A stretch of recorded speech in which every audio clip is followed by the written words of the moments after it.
Salut à tous, aujourd'hui les amis, c'est Squeezie, aujourd'hui on va parler de la boucle de rendu, ouais c'est parti, c'est parti. Shut the fuck up. Bonjour à tous, cette vidéo on va la faire en plusieurs parties, je pense, en tout cas moi je vais l'enregistrer en plusieurs parties. Je suis désolé si vous entendez le bruit de mon ventilateur, parce qu'actuellement il fait 1 milliard de degrés, et je n'ai pas de clim. Donc, je suis un peu obligé de mettre ce ventilo, sinon je vais mourir. Dans tous les cas, on se retrouve avec un tableau blanc et pas du code. Le code viendra après, je l'enregistrerai tard dans la journée sûrement. Donc ne soyez pas surpris d'ailleurs si le son est un peu différent ou je sais pas quoi, machin. Il y a aussi ce problème des fenêtres ouvertes. Bref, qu'est-ce que j'allais dire? Oui, donc on se retrouve avec le tableau blanc. Pourquoi? Parce qu'on va parler de boucle de rendu. Alors, et je suis déjà en train de voir un petit souci, c'est que je ne peux pas dessiner avec ma tablette si je fais les choses comme ça. Donc, petite coupure, je reviens tout de suite. Voilà. Donc, maintenant que j'ai corrigé le petit souci, en mettant, le tableau blanc sur ma tablette, c'est un peu mieux.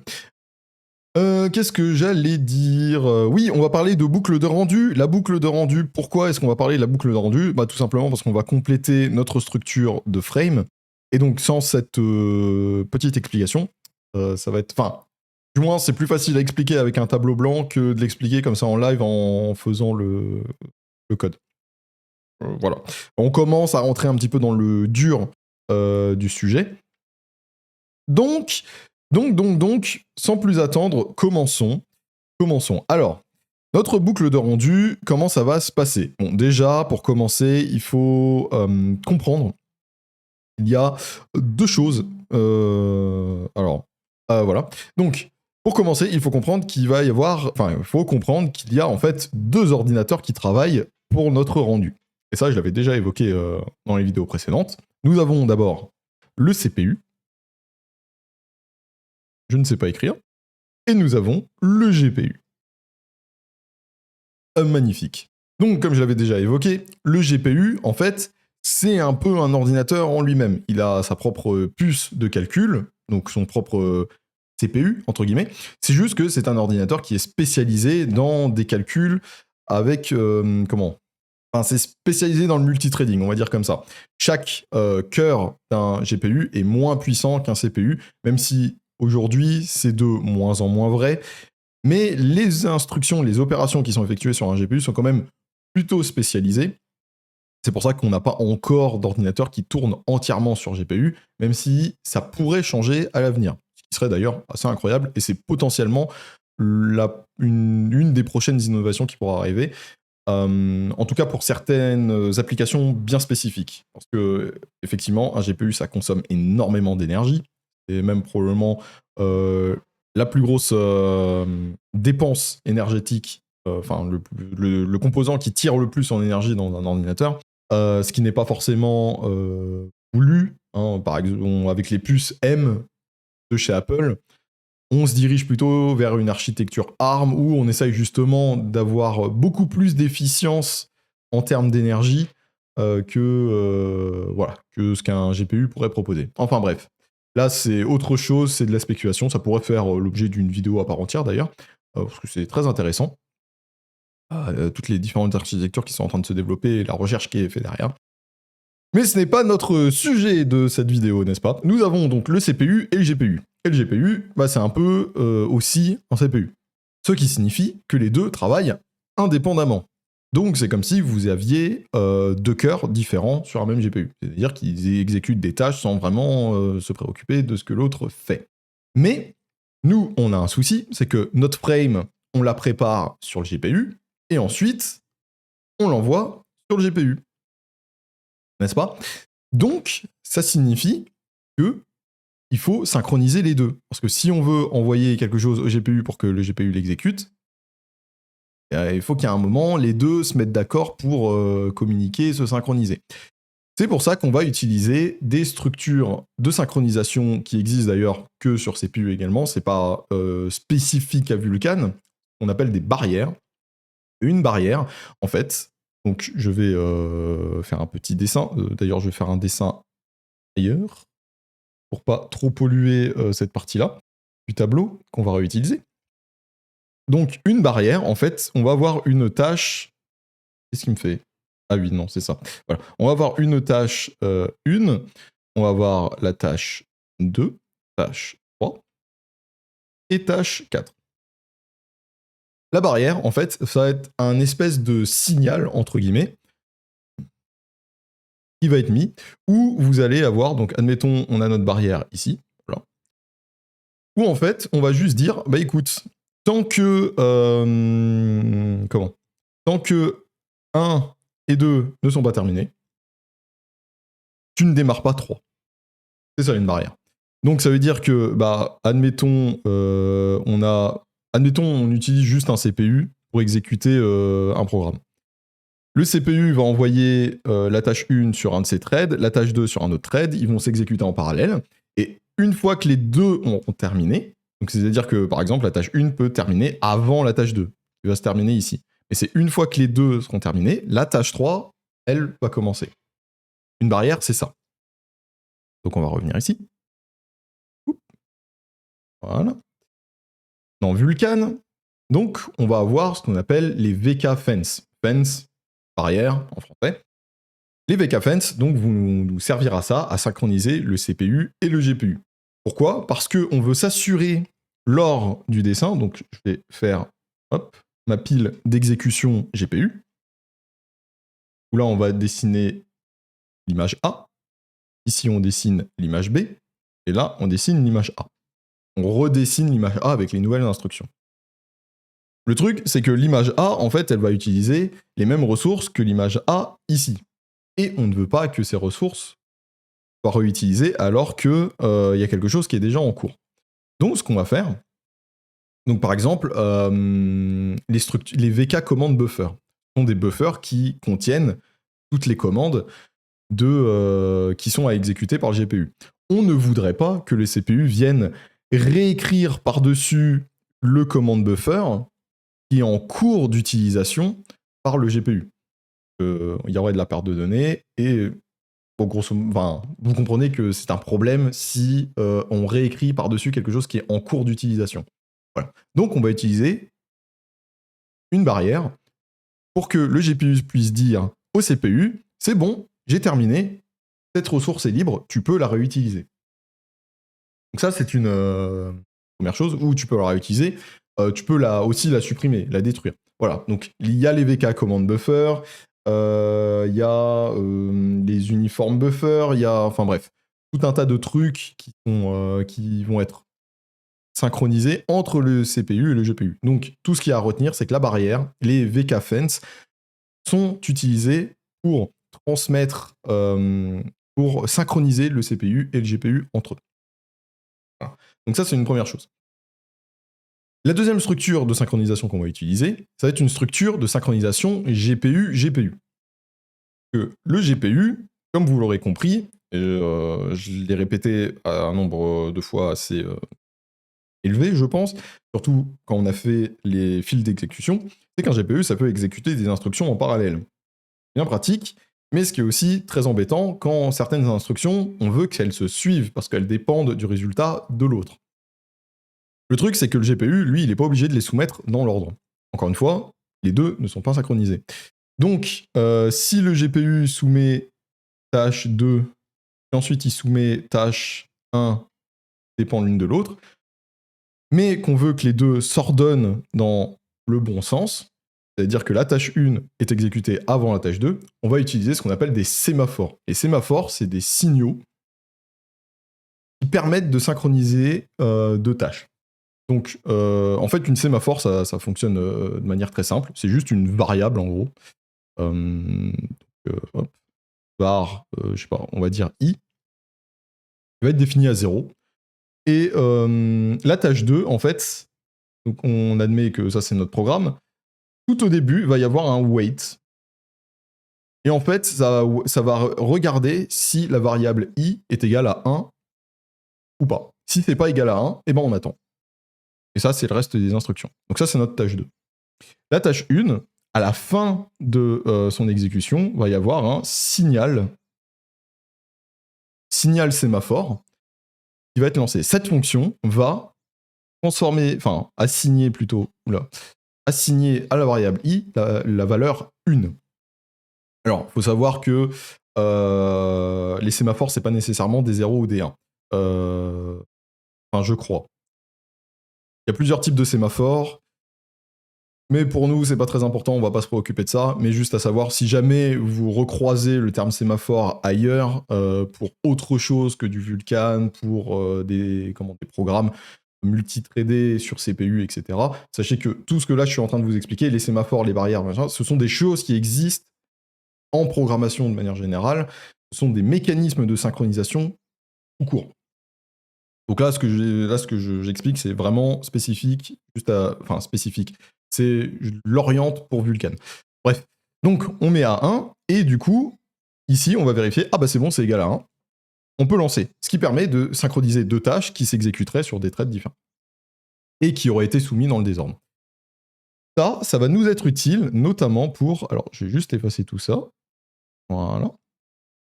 Ça va nous être utile, notamment parce que, si vous vous rappelez, le CPU, enfin, notre frame, en fait, se divise, le dessin de notre frame se divise en deux parties. Il va y avoir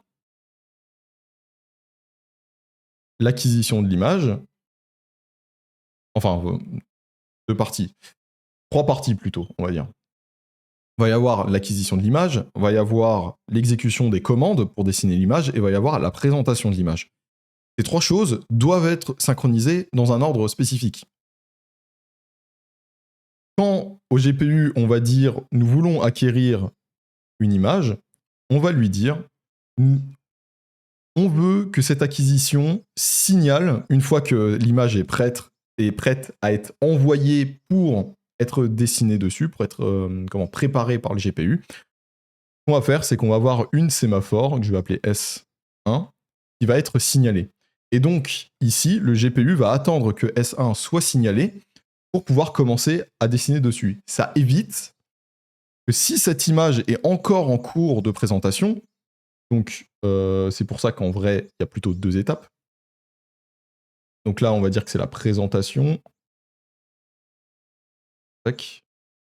Et là, on va dire que c'est le rendu. Donc, si une image est encore en train d'être présentée à l'utilisateur, à l'écran, et encore en train d'être affichée, on ne veut pas réécrire par-dessus. Sinon, ça va causer du tearing, ça va causer tout un tas de trucs qu'on ne veut pas. Donc, on va utiliser une sémaphore pour dire « Ok, c'est bon, l'image a été présentée, elle a été rendue à l'écran, elle est prête pour être réutilisée. » Donc, signal numéro 1. La deuxième sémaphore qu'on veut faire, c'est en fait tout simplement dans l'autre sens.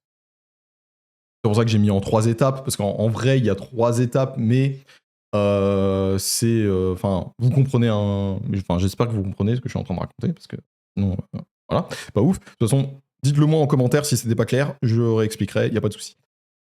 Donc, on va avoir une deuxième sémaphore, donc S2, qui, elle, va faire le truc inverse. On va dire à notre rendu, une fois que tu as fini le rendu, tu vas signaler la sémaphore, et tu vas signaler la sémaphore, oh, purée, j'ai du mal, la sémaphore S2, qui va indiquer à la présentation, c'est bon, cette image, tu peux la rendre. Comme ça, le GPU, au niveau de la présentation, s'il voit que l'image est pas encore, la sémaphore n'est pas encore signalée, il ne va pas essayer de rendre cette image parce qu'il saura que l'image, en fait, elle n'est pas prête à être rendue. Donc ça, c'est côté GPU. Et du coup, si je reviens côté CPU, avec mes barrières, la barrière, en fait, ça va être tout simplement, j'ai je vais faire comme ça un truc. J'ai mon buffer, donc ma ressource CPU, qui va être là. C'est tout simplement, on va dire, ok, voici mes données, mes data, mon buffer que je veux envoyer au GPU pour qu'il puisse effectuer son rendu. Ouf, je l'envoie au GPU, et quand je voudrais plus tard, tac tac, réutiliser ce buffer,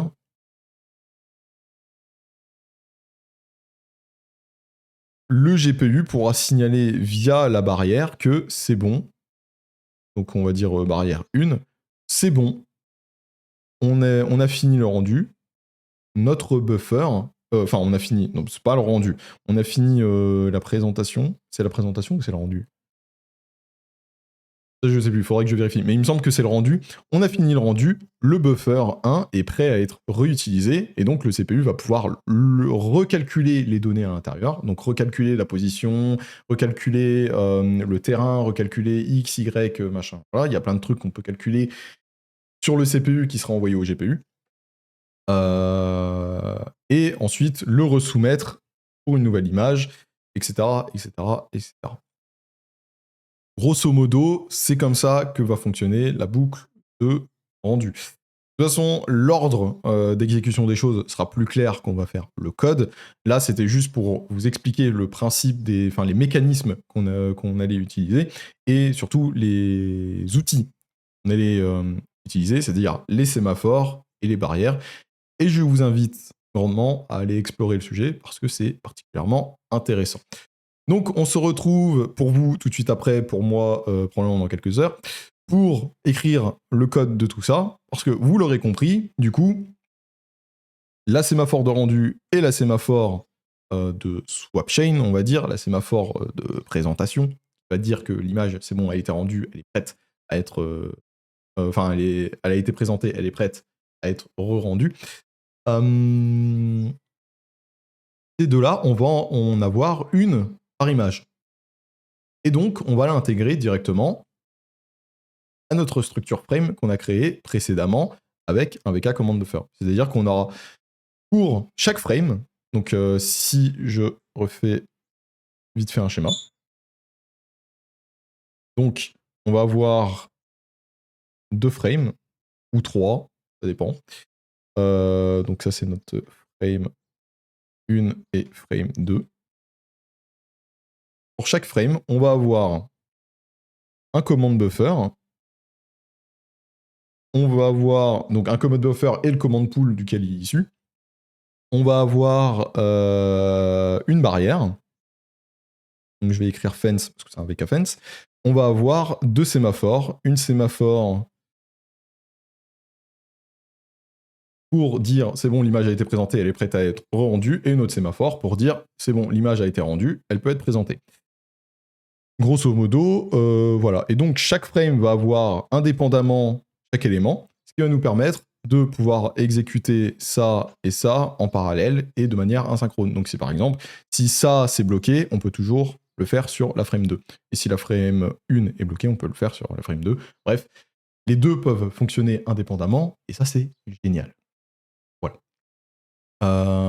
Petit aparté. Au niveau des performances de ça, parce que vu qu'on y est, c'est peut-être le moment de le préciser. Ici, la synchronisation CPU-GPU, en général, c'est là qu'est le goulot d'étranglement en termes de performance. Cette opération-là, on veut l'effectuer le moins possible. C'est pour ça qu'une des grosses méthodes d'optimisation de rendu pour, comment dire, on va dire optimiser les moteurs, va être faire du rendu GPU, du GDR, GPU Driven Rendering. GDR, pardon, GPR. GPR, c'est une marque de pot d'échappement. Où en fait, on va utiliser les compute shaders pour réaliser les calculs, ou en tout cas une partie des calculs effectués sur GPU. Pourquoi? Parce que ça nous évite d'envoyer des données au GPU. Donc on peut carrément skip en fait cette information. Même dans les cas les plus... dans les cas optimaux, ce qui se passe en fait... Alors je vais pas trop rentrer en détail parce qu'on aura l'occasion de reparler de ça. Mais dans les cas vraiment très optimaux, quand vous avez une scène statique par exemple, eh ben, vous avez les données initiales, donc la data, qui est sur votre CPU. Ça, c'est les données initiales, donc c'est-à-dire, admettons, vous lancez une simulation, vos données initiales, vous les lancez dans le GPU. Donc vous avez une synchronisation CPU-GPU, et sur le GPU, il va recevoir les datas. Ensuite, grâce au compute shader et juste grâce au compute shader et au sémaphore qu'on va pouvoir utiliser pour synchroniser les opérations, eh ben, on va pouvoir transformer la data en fonction du temps. Oui, j'utilise une notation mathématique, j'en ai rien à secouer. En fonction du temps. Et donc, on va pouvoir avoir notre résultat, donc c'est-à-dire voilà. Donc notre résultat en fonction du temps, donc ça c'est notre image en fonction de la frame, juste à partir des données qui sont calculées sur le GPU. C'est-à-dire qu'à partir du moment où, une fois que c'est initialisé, il n'y a plus besoin de synchroniser le CPU et les GPU, les deux fonctionnent complètement indépendamment, et ça, c'est le cas optimal où vous ne pouvez pas faire mieux, en fait, en termes de performance. Là, c'est trop bien. Bon, en réalité, souvent, ça n'arrive pas, parce que ne serait-ce que les entrées utilisateurs, donc par exemple, si l'utilisateur il appuie sur un bouton, bah juste ça, en fait, ça va modifier la donnée, et donc il faut refaire une synchronisation. Mais on veut quand même, le plus possible, faire en sorte que les données soient sur le GPU, et que le GPU puisse se débrouiller tout seul avec ce qu'il a déjà. Voilà. Là, cette fois, je pense que j'ai fait le tour vraiment complet, enfin en tout cas, avec ce qu'on a à faire pour le moment. Donc on va pouvoir commencer à se lancer dans le code. Je vous dis à tout de suite. I'm crying from the floor. There must be something more. I'm entertaining it.